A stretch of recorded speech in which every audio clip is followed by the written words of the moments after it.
Financial Survival Network, helping you survive and thrive in the new economy. For a free financial survival toolkit and newsletter, sign up at KerryLutz.com, KerryLutz.com.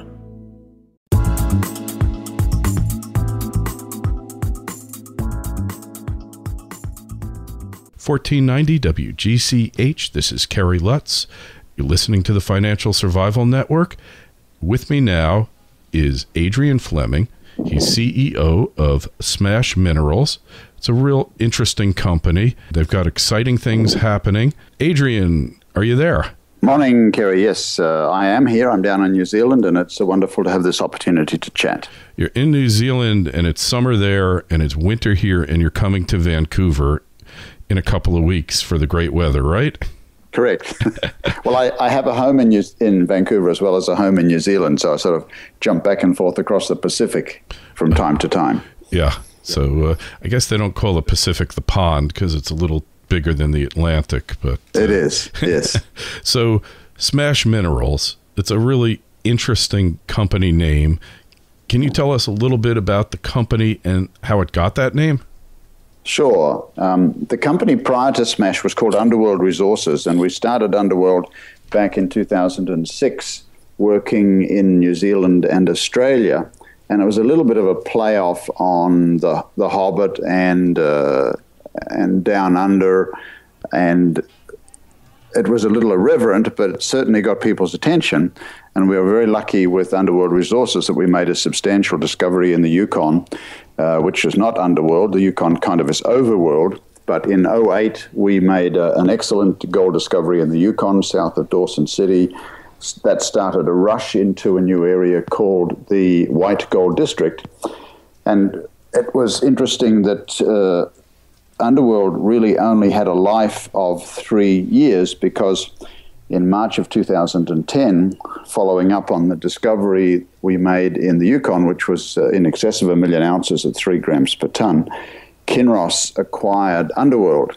So we had such a lot of fun with Underworld, Overworld, and the Yukon discovery that I teamed up again with Sean Ryan, who was my partner on the Underworld discovery, and staked a large block of ground immediately to the east of what we had held in Underworld Resources. So we were casting round over Christmas dinner at the end of 2010 for a name for this new company, and I had suggested U2. Well, I have grown-up daughters in their 20s, and they said, "Dad, that's absolutely passé. There's no way you can call this company U2." So we were thinking about stage shows and top 40 and various other things that were sort of levering off this U2, and somebody came up with Smash, like a smash hit. And I think my wife said, well, why don't we call it Smash Minerals? So when I talk to people, Kerry, like you, or bankers or brokers, and particularly conservative banking types, they fall into two categories. Some people say, wow, you had a company called Underworld, and then the next one was called Smash. I love those names. The other camp says to me, how can you be serious and call a company Smash? That's really funny. I once invested in an oil company, and, it's kind of like picking horses at the track, but I got it good research. They're involved in the Bakken Shale, and they were called Painted Pony Petroleum, PPP. Right. So how could you not like a company called Painted Pony? And that's kind of like Smash. It's good to know that there's somebody in your industry that actually has a sense of humor, even if in some circles, like the so-called conservative banking circle, it's a small liability. So here we are. We're in 2012. It's less than 2 weeks old, and the company's really busy. You've got a merger going on with Prosperity. How's that going to benefit Smash? There are going to be several benefits from that merger. An important aspect of any junior exploration company, Kerry, is that you need to have a pipeline of projects. Let me use the analogy of a baseball game and your players going out to bat. You never can be quite certain which of the batters is going to hit the home run. And mineral exploration's a little bit like that in that, you take up ground, you do work, you identify targets, you put the drill rig on those, and you can never be quite certain which of the targets that you identified to put the drill into is going to give you a new discovery. And so it's important that you continue to develop your portfolio of projects. So in the second half of last year with SMASH, even though we had a large area in the Yukon and we were doing good work and we were starting to see some interesting results, in the second half of last year we began to look for some new opportunities. And Prosperity Goldfields, I kind of stumbled across that in November of last year, listened to a presentation from Quinton Hennig, their chief geologist, and became very excited about what he had discovered with drilling last year up in Nunavut. And we got into serious discussions with the Prosperity Goldfields, and after a couple of months of discussions, the two companies decided to merge. The principal benefit for both SMASH and Prosperity shareholders with this merger are several. Firstly, for SMASH shareholders, it adds a second project to the portfolio, and the Nunavut, the Prosperity Goldfields project is a bit further advanced than the one we have with SMASH in the Yukon.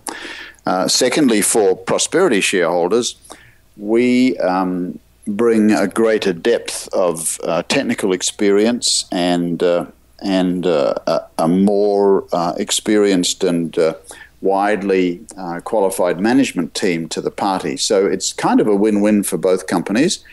We have agreed on terms between SMASH and Prosperity. These processes take quite a bit of time. The transaction probably won't be totally finalized until early April. You have to have shareholders meetings and various other things. But I've already started working with the Prosperity people, and we're planning field work for the Kayuk Lake project in Nunavut, which will start the first week of March. So it's pretty exciting times for the company, huh? It is, yes. And then in 2011, you had a pretty major exploration. What kind of results were involved there? We spent about $5.5 million last year exploring the Whiskey property, which is what we've called the area in the Yukon that we're working, next to what we sold to with Underworld to Kinross. Interestingly, in that area, they've been mining gold in the creeks. They've been placer mining for over 100 years, but nobody had ever gone in and done systematic exploration looking for the source of that placer mineralization. So we have a very large property. It's about 60 kilometers long and 10, 15 kilometers wide. So the program last year, Kerry, entailed geophysics, geochemistry, mapping, and drilling. The objective was to try and cover this entire very large property to see if we could find signs of the source of all this gold that people have been mining in the creeks. We conducted a small drill program at the end of the season without success this time round, but we haven't finished testing all of the targets on the Whiskey property yet. There's 3 more. And we'll be back there in the summer of this year with more drilling to see if we are smart enough and lucky enough to snag where the gold is coming from that a bunch of people have been mining in these creeks for so long. Right. It's a heavily saturated mining area, huh?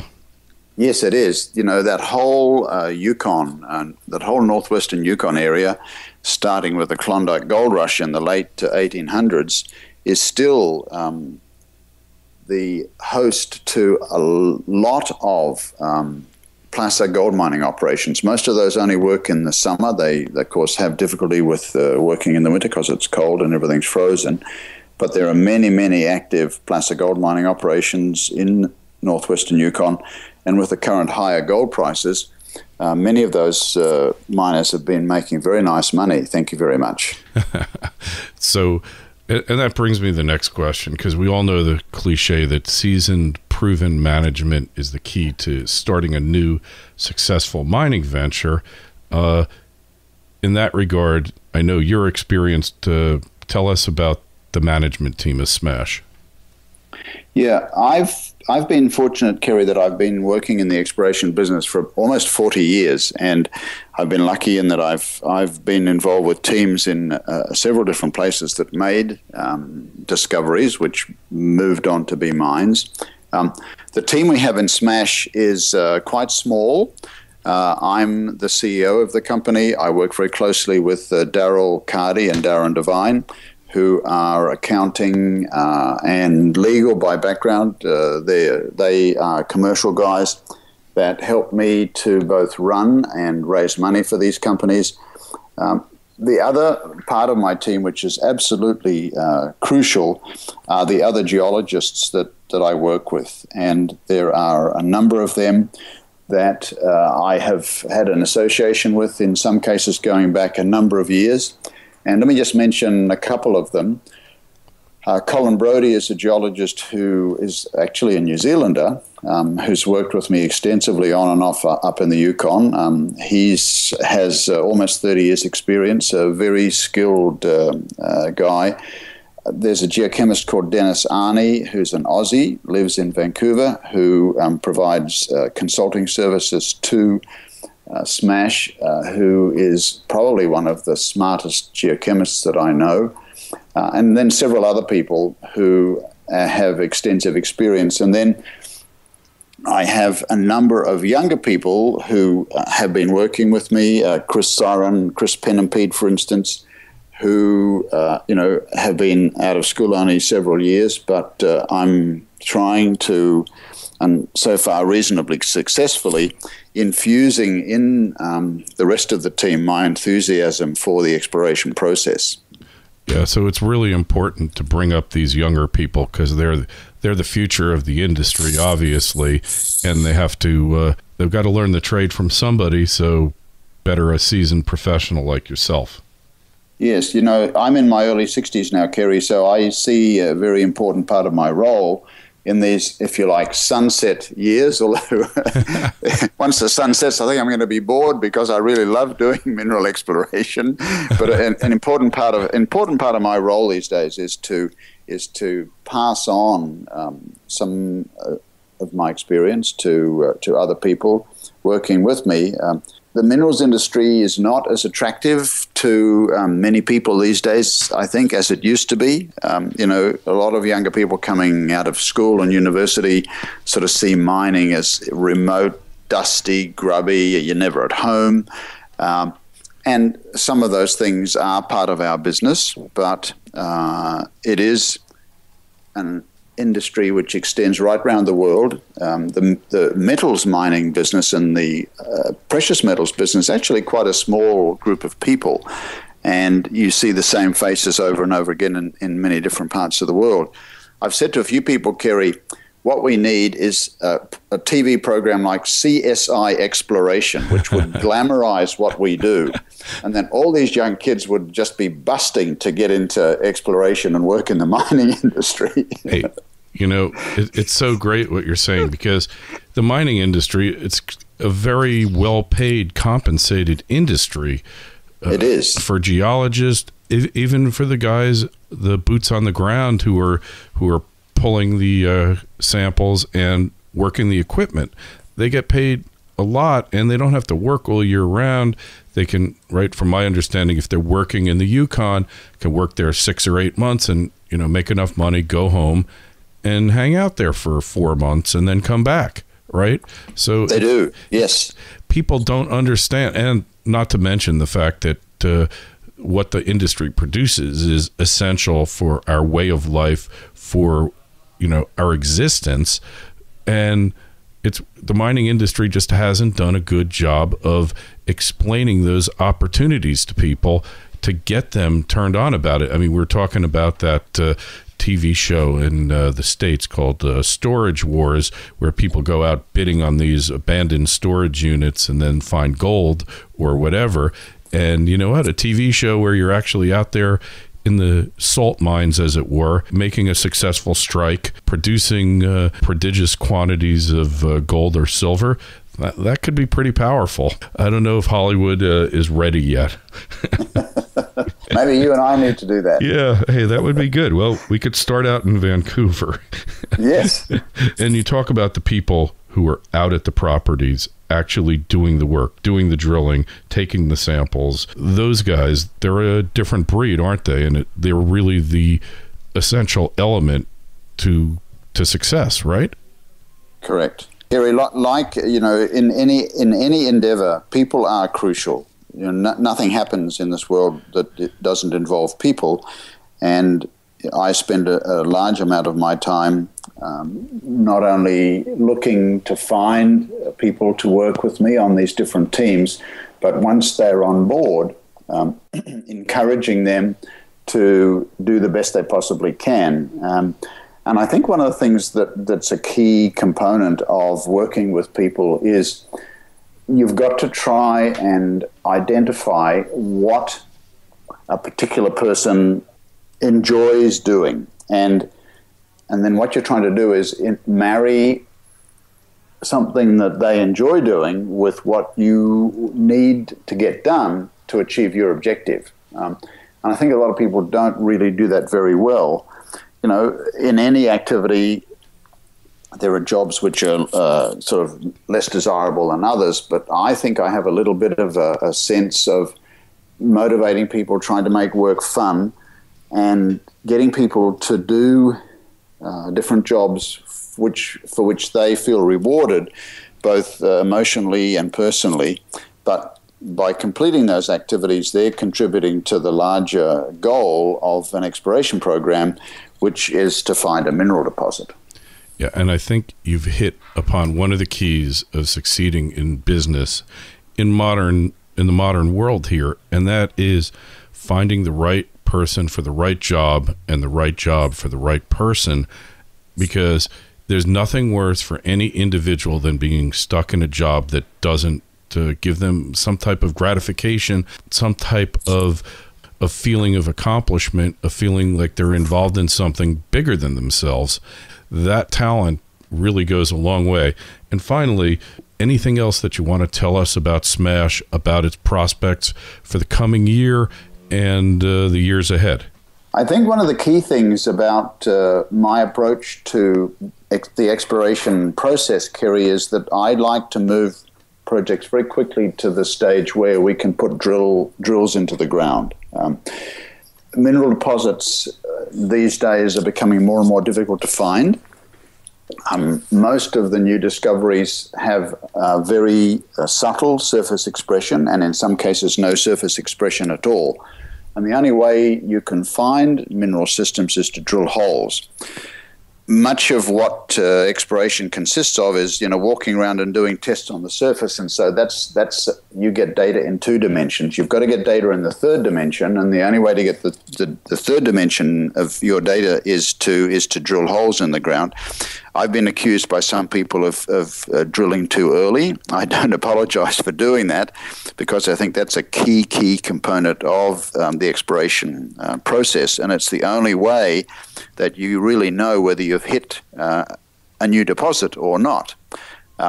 So one of the things that I think I'd like to comment as we get to the end of this interesting interview, and I thank you for giving me the time to chat with you, is that people are going to see a lot of drilling take place this year on both SMASH's Whiskey property and then the Kayuk property, which is a result of the merger between Prosperity Goldfields and SMASH. And in fact, there will be 3 separate drill programs this year. The first one will be in Nunavut on the Kayuk Lake project starting in March. Then a second program, which will be back in the Yukon, probably in June and July. And then a third drill program, which will be back on the Nunavut project in the latter part of the summer in July, August, and September. So our investors, both the SMASH shareholders and the Prosperity shareholders, are going to see news flow from April right through to the end of the year as we conduct these different exploration programs in those two parts of northern Canada.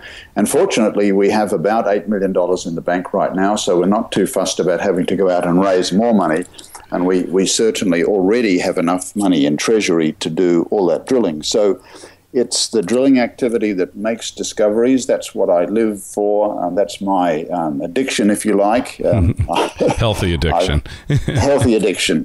And there will be lots of news coming out, and we look forward to sharing that with all of the people that hold shares in those two companies.